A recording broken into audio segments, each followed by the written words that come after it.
Hello, and welcome to the Real-Esteem podcast. This is episode 1 for July the 6th, 2016. Today we're going to talk about identity, so let's get right to it. I want to start with Genesis 1 and 27. It says, "So God created mankind in his own image. In the image of God, he created them. Male and female, he created them." So the first thing I want to point out is that he made mankind in his own image. His whole goal, his whole aspirations, your thoughts, your quirkiness, everything about you, your humor, different thought processes, a lot of that he designed for you to be a certain way.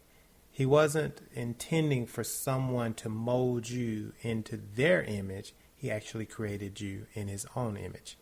Let's go to Jeremiah 1 and 5. He said, "Before I formed you in the womb, I knew you. Before you were born, I set you apart.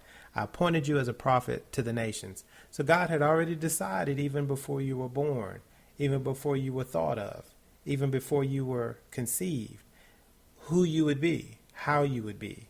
Whether you're introverted, whether you're extroverted, whether you're metroverted, I don't know, whatever words they come up with now. He had a specific design for you. And, it is up to you to talk to him to find out what that design was. Now, throughout your life, you're going to have plenty of people trying to tell you what you should be, or what maybe you should try this or you should try that. But I would recommend that you go to the Father and see if there's a way that you can find that out directly from him as opposed to other people being the guide for you.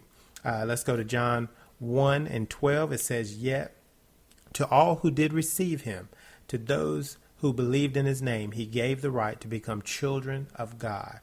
So all that received him. So when you accepted Christ, you opened up the door to find out who you really are, what your identity is. This is your opportunity, so you have to take it.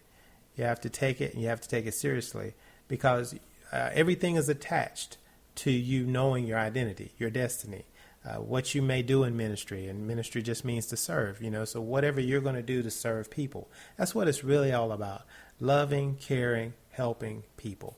If that's not your desire, then, we got to really question whether you really know God or you're really attached to God, because he's going to, push you to want to help people.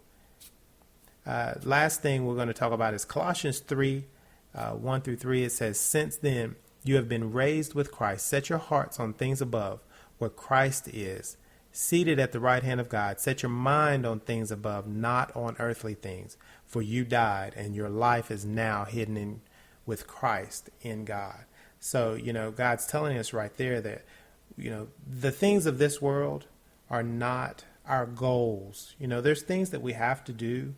We have to have a job, or we have to get an education, or we have to have a business, or we have to, provide for children, or be loving to our wife or our husband. Whatever the case, those things we have to do.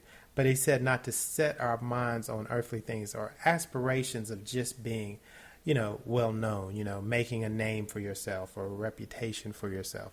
That's not the goal. The goal is really to just focus on him, focus on the things above, trying to get our minds focused on not only getting to heaven, but doing everything that God requires us to do to help as many people as we can while we're here. Help them get to Christ, help them know Christ, help them believe in Christ.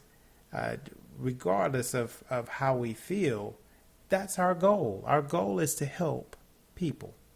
So, hope you enjoyed this today. I know it seems really brief, but we're going to try to keep these to 5 minutes so that we can, just not take too much of your time, but hopefully give you something that's going to be beneficial to you. All right, take care. Have a good day. We'll see you next Wednesday.